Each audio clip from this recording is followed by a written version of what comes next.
आश्वासन दिलं, काय डिमांड होती, काय मागणी होती आपली? एकीकडे मनपा आयुक्त सांगतात की मी कायद्याचं काटेकोरपणे पालन करतो, ताटामध्ये अतिक्रमण चालू आहे, पण हे अतिक्रमण गरिबांवरतीच होणार का?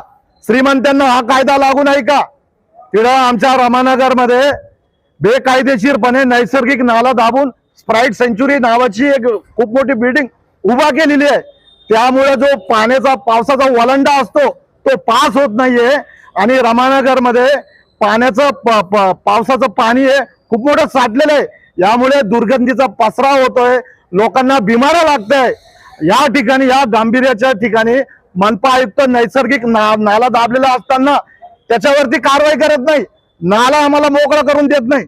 शिवसेना भवन कुठे आहे? नाल्यावरती आहे, करा कारवाई. ते आमच्या रमानगर मध्ये बाजूला स्प्राईट सेंचुरी उभा आहे, कुठे आहे? नाल्यावरती उभा आहे.